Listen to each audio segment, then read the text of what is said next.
ദൈവനാമത്തിന് മഹത്വമുണ്ടാകട്ടെ.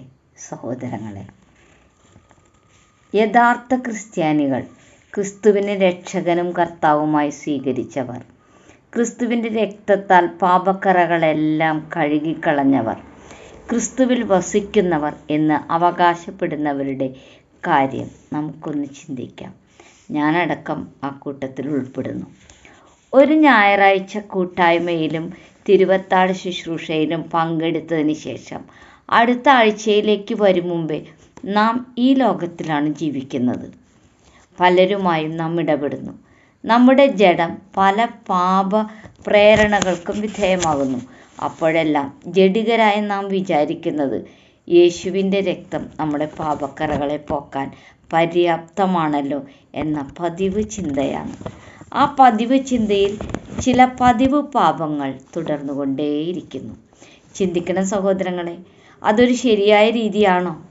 ആ പതിവ് പാപങ്ങൾക്ക് നാം പറയുന്ന പേരുകൾ കുറവുകൾ, പോരായ്മകൾ, അപൂർണതകൾ എന്നൊക്കെയാണ്. എന്നാൽ അതെല്ലാം പാപം തന്നെ. വചനങ്ങളുടെ അടിസ്ഥാനത്തിൽ നമുക്ക് അതൊന്ന് വിശകലനം ചെയ്യാം. 1 യോഹന്നാൻ 3:6 കേൾക്കൂ. അവനിൽ വസിക്കുന്നവൻ ആരും പാപത്തിൽ തുടരുന്നില്ല. പാപം ചെയ്യുന്നവൻ ആരും അവനെ കണ്ടിട്ടുമില്ല, അറിഞ്ഞിട്ടുമില്ല. നാം ഒരു പാപം അറിയാതെ ചെയ്യുന്നുവെന്നിരിക്കട്ടെ, ദൈവം ദയാലുവാണ്. ബലഹീനനായ മനുഷ്യൻ്റെ പാപം ദൈവം ക്ഷമിക്കുക തന്നെ ചെയ്യും. 1 യോഹന്നാൻ 1:8-9 കേൾക്കൂ. നമുക്ക് പാപമില്ല എന്ന് പറയുന്നുവെങ്കിൽ നമ്മൾ നമ്മെ തന്നെ വഞ്ചിക്കുന്നു. സത്യം നമ്മിൽ ഇല്ലാതെയായി.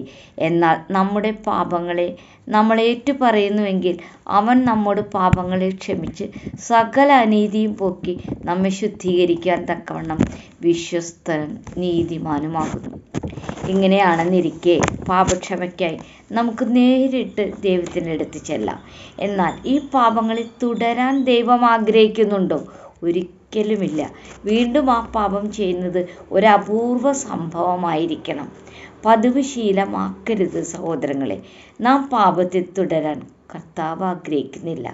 യോഹന്നാൻ 8:11 വ്യഭിചാരത്തിൽ പിടിക്കപ്പെട്ട ആ സ്ത്രീക്ക് ശിക്ഷ വിധിക്കാതെ യേശു പറയുന്നത് ഇനിമേൽ പാപം ചെയ്യരുത് എന്നാണ്. അതൊരു താക്കീത് തന്നെയാണ്.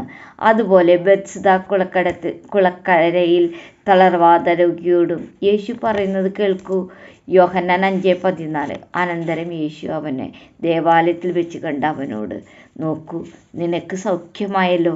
അധികം തിന്മയായത് ഭവിക്കാതിരിക്കുവാൻ ഇനി പാപം ചെയ്യരുത് എന്ന് പറഞ്ഞു. അതിനാൽ സഹോദരങ്ങളെ, നാം ചെയ്യുന്ന പാപങ്ങളുടെ പട്ടികയിൽ ആവർത്തിച്ചു വരുന്ന പാപങ്ങളുണ്ടോ എന്ന് നോക്കേണ്ടിയിരിക്കുന്നു. അങ്ങനെയുണ്ടെങ്കിൽ നാം അംഗീകരിക്കാതെ പറ്റില്ല. അത് മനഃപൂർവ്വമാണ്. ദൈവം അത് ആഗ്രഹിക്കുന്നില്ല. അത് ബലഹീനതയല്ല. എബ്രായർ 10:26 കേൾക്കൂ. സത്യത്തിൻ്റെ പരിജ്ഞാനം ലഭിച്ച ശേഷം നാം മനഃപൂർവ്വം പാപം ചെയ്താൽ പാപപരിഹാരത്തിന് വേണ്ടി ഇനി ഒരു യാഗവും അവശേഷിക്കുന്നില്ല. ബാക്കിയുള്ള ഭാഗങ്ങൾ വായിച്ച് അതിൻ്റെ പരിണതഫലം നാം മനസ്സിലാക്കണം. റോമർ 6:12 പറയുന്നത്, ആകയാൽ പാപം നിങ്ങളുടെ മർത്യ ശരീരത്തിൽ അതിൻ്റെ മോഹങ്ങളെ അനുസരിക്കും വിധം ഇനി വാഴരുത്. അതിനാൽ സഹോദരങ്ങളെ, തുടർച്ചയായി ഒരേ പാപങ്ങൾ, അതായത് അതിനർത്ഥം പാപത്തിൽ തുടർന്നുകൊണ്ടേയിരിക്കുന്നെന്ന് തന്നെയാണ്. അത് എത്ര ചെറുതാണെന്ന് നമുക്ക് തോന്നിയാലും പരിശുദ്ധരിൽ പരിശുദ്ധനായ ദൈവത്തിൻ്റെ മുൻപിൽ അത് കളങ്കം തന്നെയാണ്. ഒരു വ്യക്തി തുടർച്ചയായി പാപം ചെയ്താൽ യഥാർത്ഥത്തിൽ പശ്ചാത്താപം കാണിക്കുന്നില്ല. റോമർ 1:28-31 വരെ വായിക്കുക. നമ്മുടെ ആ ദുശ്ശീലങ്ങളെ മാറ്റാൻ നമുക്ക് പരസ്പരം പ്രാർത്ഥിക്കാം. യാക്കോബ് 5:16 കേൾക്കൂ. അതുകൊണ്ട് നിങ്ങൾക്ക് രോഗശാന്തി വരേണ്ടതിന് അന്യോന്യം പാപങ്ങളെ ഏറ്റുപറഞ്ഞ് ഒരുവന് വേണ്ടി ഒരുവൻ പ്രാർത്ഥിക്കുവിൻ. നീതിമാന്റെ ശ്രദ്ധയോടുകൂടിയ പ്രാർത്ഥന വളരെ ഫലപ്രദമാകുന്നു. സഹോദരങ്ങളെ, പതിവുശീല പാപങ്ങളെ ഉപേക്ഷിക്കാൻ നമുക്ക് പരിശ്രമിക്കാം. ഈ വചനങ്ങൾ സ്വീകരിക്കാൻ പരിശുദ്ധാത്മാവ് സഹായിക്കട്ടെ. ദൈവമേവരെയും സമൃദ്ധമായി അനുഗ്രഹിക്കട്ടെ.